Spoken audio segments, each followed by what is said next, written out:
सभी देवताओं की सभा चल रही थी और उसका नेतृत्व स्वयं ब्रह्मदेव कर रहे थे। तो उस सभा में सभी देवताओं की सहमति से ब्रह्मदेव ने जब सूर्यदेव को कर्म राज्य का अधीश्वर बना दिया, तब सूर्यदेव काफी खुश हुए और खुद में गर्वित भी। और इसी गर्वित ने धीरे धीरे अभिमान का रूप ले लिया। और इसी अभिमान को करते करते एक दिन सूर्यदेव को बेहद जोरदार छींक आ गई। और यह कोई मामूली छींक न थी, क्योंकि इस छींक से एक बेहद शक्तिशाली असुर का जन्म हुआ। इसके बाद सूर्यदेव भी सोच में पड़ गए कि आखिर उन्हें छींक कैसे आ गई, जबकि देवताओं को इस प्रकार की कोई भी समस्या नहीं होती। फिर वह असुर सूर्यदेव को बिना एहसास दिलाए सूर्यलोक से बाहर निकलकर ब्रह्मांड के अंधेरे में भटकने लगा, जिसके बारे में शुक्राचार्य को आभास हो गया और वे तुरंत ही उसके समक्ष प्रकट हुए।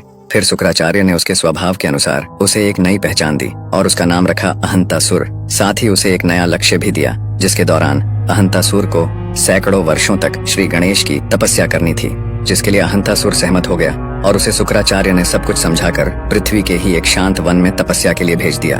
जिसके बाद अहंतासुर श्री गणेश को प्रसन्न करने के लिए उनकी तपस्या में लिप्त हो गया और फिर तपस्या करते करते सैकड़ों वर्ष बीतने लगे, पर फिर भी श्री गणेश प्रकट न हुए।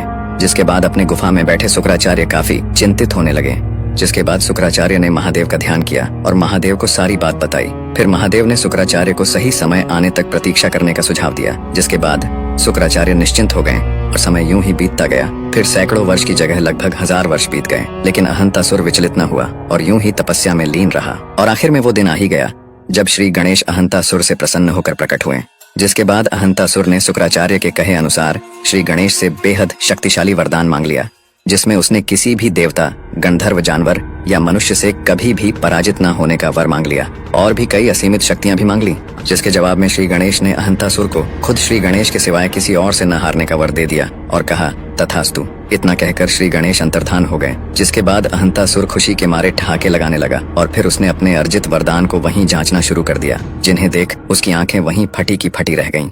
इसके बाद अहंतासुर असुरों के गुरु शुक्राचार्य के सम्मुख प्रकट हुआ और उन्हें सारी बात बताई। जिसके बाद शुक्राचार्य ने अहंतासुर को पूरे ब्रह्मांड में सबसे शक्तिशाली असुर होने के कारण उसे पूरे ब्रह्मांड में असुरों के राजा के रूप में नियुक्त कर दिया। इसके बाद अहंतासुर के हाथों ब्रह्मांड की पूरी आसुरी सेना आ चुकी थी। साथ ही उसके पास पहले से ही श्री गणेश से प्राप्त असीमित शक्तियां भी मौजूद थीं, जिसका फायदा उठाकर अहंतासुर ने धीरे धीरे गुरु शुक्राचार्य के कहे अनुसार पूरे ब्रह्मांड के कोने कोने में जाकर सभी लोकों में आक्रमण कर असुर साम्राज्य का विस्तार करना शुरू कर दिया। उसने तमाम देवताओं और गंधर्वों को भी आसानी से हराकर उनके लोकों में आसुरी साम्राज्य स्थापित कर दिया।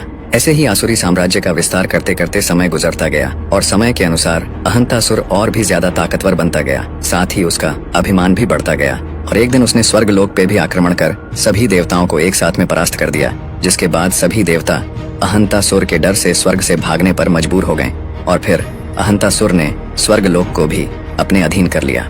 फिर समय के अनुसार अहंतासुर ने शुक्राचार्य की भी बातें माननी छोड़ दी, क्योंकि उसका अभिमान 7वें आसमान में पहुंच चुका था। और इसी प्रकार धीरे धीरे पूरे ब्रह्मांड में अहंतासुर को अभिमानासुर के नाम से भी जाना जाने लगा। और उस समय पूरा ब्रह्मांड अभिमानासुर के नाम मात्र से ही कांप उठता था। अभिमानासुर यानी कि अहंतासुर ने ऋषि मुनियों को भी त्राही त्राही करने पर मजबूर कर दिया। उसने पृथ्वी को भी नहीं बख्शा। देवता भी अभिमानासुर के डर से पूरे ब्रह्मांड में छिप कर रहने लगे थे। हर जगह सिर्फ अभिमानासुर का ही डंका बजने लगा था। अभिमानासुर ने पूरे ब्रह्मांड में त्रिदेव समेत सभी देवी देवताओं के पूजा पाठ को भी बंद करवा दिया था। यहाँ तक कि वह श्री गणेश की भी पूजा पाठ न होने देता और जो उसकी बात न मानता उसे मृत्यु के घाट उतार दिया जाता। अभिमानासुर का अभिमान अपने चरम सीमा तक पहुंच चुका था। और फिर यहाँ सभी देवता, गंधर्व और ऋषि मुनि थक हार कर त्रिदेवों के पास गए और उन्हें सारी बातें बताई। जिसके बाद त्रिदेवों ने देवताओं, गंधर्वों और ऋषि मुनियों को श्री गणेश का ध्यान करने का सुझाव दिया। इसके बाद समस्त देवता समेत गंधर्व और ऋषि मुनि पृथ्वी के एक शांत वातावरण में जाकर श्री गणेश की आराधना करने लगे। फिर कई वर्षों तक आराधना करने के बाद श्री गणेश प्रकट हुए। जिसके बाद सभी ने श्री गणेश को अभिमानासुर के दुष्कर्मों के बारे में बताया और उसे दंडित करने के लिए प्रार्थना करने लगे। फिर श्री गणेश ने सभी देवता, गंधर्व और ऋषियों को अभिमानासुर को दंडित करने का आश्वासन दिया, जिससे कि सभी निश्चिंत हो गए। फिर श्री गणेश ने अभिमानासुर को स्वप्न में आकर दर्शन भी दिए और उसे समझाया भी, लेकिन इसके बावजूद भी अभिमानासुर ने अपने अत्याचार को पूरे ब्रह्मांड में यूं ही जारी रखा। जिसके बाद श्री गणेश के अंदर एक क्रोध जगा और उस भयंकर क्रोध में श्री गणेश ने विकराल धूम्रकेतु अवतार ले लिया और फिर वे निकल पड़े अभिमानासुर का अभिमान तोड़ने। जब अभिमानासुर बचे खुचे ब्रह्मांड के राज्यों पर विजय प्राप्ति का षड्यंत्र रच रहा था, तभी वहां अभिमानासुर को कुछ गड़बड़ होने का एहसास होने लगा, क्योंकि उसका पूरा असुर लोक कांपने लगा था, जैसे कि कोई भूकंप आ गया हो।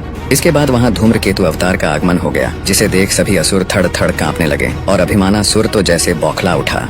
यह देख अभिमानासुर हक्का बक्का हो गया। वह श्री गणेश को इस अवतार में देख समझ गया कि बिना युद्ध के और कोई बचने का रास्ता नहीं है।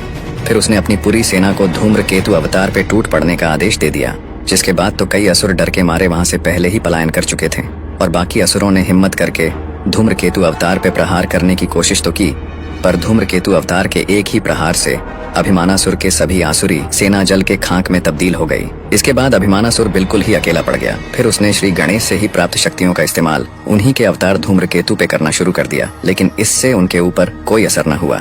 इससे पहले कि धूम्रकेतु अवतार अपनी तरफ से कोई वार करते, अभिमानासुर श्री गणेश का नाम लेते हुए धूम्रकेतु अवतार के चरणों में जा गिरा और गिड़गिड़ाने लगा। वह लगातार दया की भीख मांगने लगा, जिसके काफी देर बाद धूम्रकेतु अवतार अपने पूर्ण रूप श्री गणेश के रूप में आए और फिर अभिमानासुर की शक्तियों को सीमित कर दिया और उसे दोबारा से ऐसी दुस्साहस न करने की सलाह दे दी। और फिर श्री गणेश ने अभिमानासुर को सीधे पृथ्वी के पाताल लोक में जाने की आज्ञा दी, जिसके बाद अभिमानासुर श्री गणेश की बात मानते हुए सीधा पाताल लोक को प्रस्थान कर गया। यह देख सभी देवता समेत गंधर्व और ऋषि मुनि श्री गणेश से काफी प्रसन्न हुए। इसके बाद पूरा ब्रह्मांड अभिमानासुर के आतंक से मुक्त हुआ। और वीडियो पसंद आए तो कमेंट करके फॉलो कर लें और लाइक करना ना भूलें।